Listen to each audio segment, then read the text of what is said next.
बिस्मिल्लाहिर्रहमानिर्रहीम अस्सलाम वालेकुम। Welcome two way of learning. Students, KPK police constable का आपका मेरिट कितना लगेगा, यानी कितने नंबर वाले जो कैंडिडेट हैं उनकी सिलेक्शन हो जाएगी फाइनल मेरिट लिस्ट के अंदर, और उसके बाद उन स्टूडेंट को इंटरव्यू के लिए बुलाया जाएगा। ठीक है, सबसे पहले मैं आप लोगों के साथ कोटे का प्रोसेस डिस्कस करता हूँ। मेल के लिए यानी जो जनरली मेरिट है वो कितना है, फीमेल के लिए कितनी सीटें होंगी, सन कोटे वालों के लिए कितनी होंगी, नॉन मुस्लिम कैंडिडेट्स के लिए कितनी सीट्स होंगी। ठीक है, इसके अलावा डिस्कस करेंगे इंटरव्यू और साइकोलॉजिकल टेस्ट आप लोगों का कब होगा, क्या इंटरव्यू एंड साइकोलॉजिकल टेस्ट के यहाँ पर नंबर होते हैं, और क्या यहाँ पर आपको फेल किया जा सकता है या नहीं। ठीक है, ये चीज़ें डिस्कस करेंगे। साथ ही साथ डिस्कस करेंगे मेडिकल टेस्ट आप लोगों का कितने टाइम के बाद होगा, और मेडिकल टेस्ट के अंदर आप लोगों के कौन कौन से टेस्ट लिए जाते हैं, क्या मेडिकल टेस्ट के अंदर भी आप लोगों को फेल किया जाता है या नहीं। उसके अलावा जो आप लोगों का सारे का सारा प्रोसेस है, इसमें आपका कितना टाइम लगेगा final up to final joining तक यानी सिलेक्शन तक, और वेटिंग लिस्ट वाले कैंडिडेट्स कौन कौन से होंगे, वेटिंग लिस्ट का क्या मतलब होता है, मुकम्मल डिटेल 1 by 1 करके मैं आपके साथ डिस्कस करने वाला हूँ। हमेशा की तरह वीडियो को लाइक कर दें, चैनल पर न्यू आए हैं तो चैनल को भी सब्सक्राइब कर दें। आप लोग हमारे किसी भी प्लेटफॉर्म के ऊपर देख रहे हैं तो आप लोग काइंडली फॉलो एंड लाइक कर दिया करें। सबसे पहले बात करेंगे आप लोगों के साथ जो आप लोगों का मेरिट है। मेरिट के हवाले से मेरिट आप लोगों का है 75% आप लोगों का जनरल मेरिट होता है, यानी कि मेल कैंडिडेट्स के लिए। ठीक है, यानी जितनी भी अगर फॉर एग्जांपल एक डिस्ट्रिक्ट के वहाँ पर 100 सीटें हैं, उन 100 में से 75 सीटें मेल कैंडिडेट्स की होंगी, जो कि मेरिट की बेस के ऊपर आप लोगों के सारे स्टूडेंट की फिल की जाएंगी। उसके अलावा उसमें से फिर जो 10% है, यानी उसमें जो 10 सीटें होंगी 100 में से, वो फीमेल के लिए मुख्तास की गई होंगी। ठीक है, यानी 10 सीटें उसमें से फीमेल के लिए होती हैं, 10 सीटें उसमें से सन कोटा वाले जो स्टूडेंट होते हैं जिनके पेरेंट्स जो है वो पुलिस में होंगे, 10 सीटें उनके लिए अलग से होती हैं। 5 सीटें जो नॉन मुस्लिम कैंडिडेट्स हैं उनके लिए मुख्तास की गई होती हैं। आई होप कि यहाँ तक आप लोगों को बात की समझ आ चुकी होगी कि टोटल आप लोगों की जो सीटें हैं उसकी आप लोगों की यहाँ पर डिस्ट्रीब्यूशन किस तरह से होती है। अब ये जो 75 पोस्टें हैं और ये वाली जो सन कोटा वाली पोस्टें हैं, अगर कोई स्टूडेंट फॉर एग्जांपल इस जनरल मेरिट के अंदर नहीं आता, ठीक है, इस जनरल मेरिट के अंदर नहीं आता, तो उसका जो वालिद है, उसके वालिद जो है वो पुलिस के अंदर हैं, तो उनका यहाँ पर उनकी 10 सीटों के लिए अलग से यहाँ पर सन कोटा वाले जो 10 स्टूडेंट होंगे, जिनके 10 टॉप 10 स्टूडेंट जिनके सबसे ज़्यादा नंबर होंगे सन कोटा वाले, तो उनकी यहाँ पर अलग से मेरिट लगेगी। ठीक है, मेरिट लगेगी। अब जो ये फीमेल की यहाँ पर जो ओवरऑल आपकी मेरिट लिस्ट लगती है ना, ये फीमेल का भी बीच में नाम आपका यहाँ पर लिखा होता है, लेकिन इनकी जो फाइनल सिलेक्शन की मेरिट लिस्ट लगेगी ये इनकी अलग से लगेगी। टॉप 10 जो फीमेल जिनके सबसे ज़्यादा नंबर होंगे उन स्टूडेंट को यहाँ पर बुलाया जाएगा। बाकी जनरली फिर पीछे बच जाते हैं 75 पोस्टें।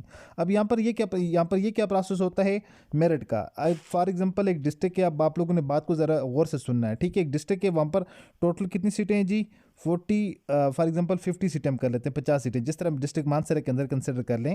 डिस्ट्रिक्ट मानसरा के अंदर 49 सीटें, यानी 50, ये समझे 50 लोगों को भर्ती करेंगे। ठीक है, अब 50 लोगों के लिए इनका मेरिट किस तरह बनेगा, मेरिट का प्रोसेस क्या होगा। मेरिट का प्रोसेस ये होगा जी, इसमें से सिर्फ टॉप जिसमें 70 सबसे पहले इसका 75% निकलेगा, जो कि आप लोगों का यहाँ पर क्या होगा जी, जनरल मेरिट होगा सारे के सारे स्टूडेंट के लिए। अब 75 के अंदर आप लोगों की जो भी सीट्स आएंगी, फॉर एग्जांपल कितनी आती हैं, उन 50 सीटों का 75% कितना बन जाएगा जी, 37 बन जाएगी, यानी उसमें से जो 37 सीटें होंगी वो जनरल मेरिट के ऊपर होंगी। ठीक है, उसके अलावा यहाँ पर फीमेल का 10% कोटा है, मतलब कि यहाँ पर 5 सीटें फीमेल की हो जाएंगी। उसके अलावा यहाँ पर सन कोटा यहाँ पर जो है वो यहाँ पर 5 सीटें सन कोटा वालों की हो जाएंगी। उसके अलावा नॉन मुस्लिम कैंडिडेट्स हैं उनका 5% है, तो 5% 2.5 बनता है, ये नहीं कि यहाँ पर 2 सीटें उनकी हो जाएगी। तो टोटल 37 और 10 47 और 2 49, यानी नॉन मुस्लिम की यहाँ पर 3 हो जाएंगी। ठीक है, अगर 50 हुए तो। अदरवाइज यहाँ पर जो 49 पोस्टें हैं तो ये मैंने उसकी डिवीजन बताई है। अब ये यहाँ पर कितने लोगों को बुलाएंगे, ये यहाँ पर सबसे पहले ये जो 37 है, 37 के बजाय जिन स्टूडेंट का इंटरव्यू और साइकोलॉजिकल टेस्ट कंडक्ट करना है यहाँ पर बुला लेंगे 40 स्टूडेंट को। ठीक है, क्योंकि 37 स्टूडेंट हैं, 40 या 42 स्टूडेंट को बुला लेंगे। उसके अलावा यहाँ पर फीमेल्स का 10% कोटा, यानी 5 सीटें तो 6 फीमेल्स को बुलाएंगे। 6 यहाँ पर जो सन कोटा वाले स्टूडेंट उनको बुलाएंगे। यहाँ पर जो है वो मिनॉरिटीज़ की 5% है, तो 5% के अंदर 3 मिनॉरिटीज़ वाले स्टूडेंट को बुला लेंगे। अब यहाँ पर एग्जैक्ट इन लोगों ने, फॉर एग्जांपल एग्जैक्ट की बात करें, एग्जैक्ट इन लोगों ने 37 लोगों को यहाँ पर सिलेक्ट करना है। अब इन 37 के अंदर से इन 40 लोगों में से जो ऊपर वाले 3 होंगे, ये वाले वेटिंग लिस्ट के अंदर होंगे। यहाँ पर ये वाले जो 6 कैंडिडेट्स होंगे, इनमें से जो एक कैंडिडेट होगी ये भी वेटिंग लिस्ट में होगा। यहाँ से एक जो सन कोटा वाला स्टूडेंट है वो वेटिंग लिस्ट में होगा, एक फीमेल वेटिंग लिस्ट के अंदर होगी, एक नॉन मुस्लिम कैंडिडेट्स यहाँ पर वेटिंग लिस्ट के अंदर होगा, 1 या 2 होंगे, ठीक है। अब इसमें वेटिंग लिस्ट वालों का प्रोसेस ये होता है ना, यानी फॉर एग्जाम्पल ये जो 37 स्टूडेंट हैं, इनमें से इन 37 स्टूडेंट के अंदर से कोई स्टूडेंट ऐसा या जो कि मेडिकल टेस्ट के अंदर फेल हो गया, या उनमें से कोई स्टूडेंट अगर फाइनली अपना ज्वाइनिंग लेटर ना ज्वाइन करना चाहता हो, या इसके अलावा उसके डॉक्यूमेंट्स के अंदर कोई इस तरह के एरर आ जाता है या इशू आ जाता है जिसकी वजह से वो डिसक्वालीफाई हो जाता है, उस केस के अंदर वेटिंग लिस्ट वाले कैंडिडेट जो टॉप के ऊपर पहले नंबर के ऊपर वेटिंग लिस्ट में होगा, उसको इस स्टूडेंट के बजाय यहाँ पर भर्ती किया जाता है। अदरवाइज वेटिंग लिस्ट वालों का ये नहीं होता कि नेक्स्ट टाइम जॉब्स आएंगी तो उनमें से वेटिंग लिस्ट वालों को पहले भर्ती किया जाएगा, नहीं, जो नेक्स्ट टाइम जॉब्स आएंगी उनके लिए आप लोगों का सबसे पहले नेक्स्ट टाइम के ऊपर ही आप लोगों का प्रोसेस होगा, फिजिकल टेस्ट होगा, रिटन टेस्ट होगा, उसके बाद मेरिट जनरल आपका मेरिट बनेगा। और जितनी पोस्टें हैं, फॉर एग्जांपल आप लोगों की यहाँ पर डिस्ट्रिक्ट मानसर के अंदर कितनी पोस्टें हैं जी, 49 पोस्टें हैं। तो अब 49 पोस्टों के लिए आप लोगों के जितने शार्ट लिस्ट करेंगे वो तकरीबन अगर ज़्यादा से ज़्यादा लोग भी इंटरव्यू के लिए बुलाए तो वो आप लोगों के यहाँ पर 55 से 56 स्टूडेंट को इंटरव्यू और साइकोलॉजिकल टेस्ट के लिए बुलाया जाएगा, इससे ज़्यादा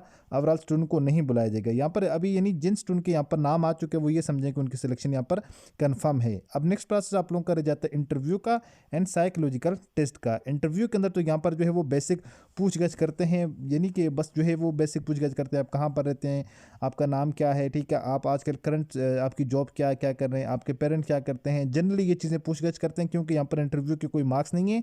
जिस तरह आप लोगों का जेल पुलिस के अंदर आपका यहाँ पर इंटरव्यू के अंदर सख्त कंपटीशन होता है, एक एक नंबर से वहाँ पर आपकी सिलेक्शन हो जाती है या रिजेक्शन हो जाती है, इस तरह यहाँ पर इंटरव्यू के अंदर नंबर नहीं है। अलबत्ता साइकोलॉजिकल टेस्ट के अंदर भी बास टाइम स्टूडेंट को फेल किया जाता है, ठीक है। तो साइकोलॉजिकल टेस्ट के अंदर आप लोगों ने नॉर्मली बिहेव करना है, उसके लिए इंशाल्लाह मैं आप लोगों को नेक्स्ट वीडियो के अंदर उसके रिलेटेड लेक्चर शेयर कर दूंगा, जिससे आप लोगों को समझ आ जाएगी साइकोलॉजिकल टेस्ट के अंदर आप लोगों ने किस तरह से परफॉर्म करना है। बिल्कुल ईजी है, कुछ इसमें मुश्किल चीज़ नहीं है। बाकी बात कर लेते हैं इंटरव्यू एंड साइकोलॉजिकल टेस्ट कब होगा। अब आपका जो ईटा वाले हैं, ईटा वाले आप लोगों की फाइनल लिस्ट लगाएंगे, फाइनल लिस्ट आप लोगों की लगाने के बाद उसके बाद वो आप लोगों के डिपार्टमेंट्स वालों के हवाले कर देंगे। जिस वक्त आप लोगों के डिपार्टमेंट्स वालों के हवाले करेंगे उसके बाद आपका डिपार्टमेंट्स आप लोगों को इंटरव्यू और साइकोलॉजिकल टेस्ट के लिए बुलाएगा। अच्छा, अब इसके बाद ये जो प्रोसेस है ये वाला इकट्ठा नहीं होता ना, कुछ डिस्ट्रिक्ट के अंदर जल्दी होता है, कुछ डिस्ट्रिक्ट के अंदर लेट होता है, ठीक है। तो ये हर डिस्ट्रिक्ट का जो वहाँ पर इंतज़ामिया होती है ये उसके ऊपर डिपेंड करता है कौन से डिस्ट्रिक्ट वाले स्टूडेंट को जल्दी बुलाते हैं, कौन से स्टूडेंट को बाद में बुलाते हैं। बहरहाल आप लोगों के अब ईद के बाद ही फर्दर आपका प्रोसेस कंडक्ट किया जाएगा इंटरव्यू और साइकोलॉजिकल टेस्ट का। इतना टाइम लगता नहीं है, थोड़ा सा आपका टाइम लगेगा इंटरव्यू और साइकोलॉजिकल टेस्ट के लिए। बस ईद के बाद 5 से 10 दिनों के अंदर जो है, जैसे ही उसकी ईद की छुट्टियाँ खत्म हो जाएंगी उसके बाद 10 से 15 दिन ज़्यादा से ज़्यादा लग सकते हैं, प्रोसेस आपका स्टार्ट हो जाएगा। उसके बाद जैसे जिन स्टूडेंट का इंटरव्यू और साइकोलॉजिकल टेस्ट होगा उसके बाद उनका मेडिकल टेस्ट कंडक्ट करेंगे। मेडिकल टेस्ट के अंदर आप लोग के यहाँ पर 4 टेस्ट कंडक्ट करेंगे। नंबर 1 के ऊपर आपकी आई साइट चेक की जाएगी, सेकंड नंबर के ऊपर आपका ब्लड टेस्ट होगा, थर्ड नंबर के ऊपर आपका एक्सरे टेस्ट, चौथे नंबर के ऊपर आप लोगों का यूरिन टेस्ट। यहाँ पर ये आपके 4 टेस्ट कंडक्ट किए जाएंगे। मेडिकल टेस्ट के अंदर भी बहुत कम पॉसिबिलिटी होती है स्टूडेंट को यहाँ पर फेल किया जाए, इक्का दुक्का परसेंट, जो 100 में से 1% आप लोग 0.5% लगा लें कि इसमें चांसेस होते हैं आप लोगों को यहाँ पर फेल किया जाए। उसके अलावा वेटिंग लिस्ट के हवाले से मैंने आप लोगों के साथ ऑलरेडी डिस्कस कर दिया है। अब आप लोगों का फाइनल सिलेक्शन तक आपका बहुत कम टाइम लगेगा, इतना टाइम नहीं अब आप लोगों का, क्योंकि डिपार्टमेंट्स वाले आपके इंटरव्यू साइकोलॉजिकल टेस्ट कंडक्ट करेंगे, उसके बाद आपका मेडिकल होगा, उसके अलावा आप लोगों ने वेरिफिकेशन वगैरह करवानी होगी, उसके बाद आप लोगों को ज्वाइनिंग लेटर आ जाएगा। यानी ज़्यादा से ज़्यादा भी लग जाए तो आपके 2 मंथ लगेंगे। विद इन 2 मंथ इंशाल्लाह सारे के सारा आपका प्रोसेस कंप्लीट हो जाएगा। वेटिंग लिस्ट वालों के कैंडिडेट्स के हवाले से ऑलरेडी मैंने डिस्कस कर दी है। होपफुली सारी की सारी चीज़ें जो आज की वीडियो में डिस्कस की हैं आपको समझ आ चुकी होंगी। मिलते हैं नेक्स्ट वीडियो में इसी तरह एक और इन्फॉर्मेटिव वीडियो के साथ। अपनी दुआ में याद रखिएगा और देखते रहिएगा चैनल वे ऑफ लर्निंग। अल्लाह हाफिज़।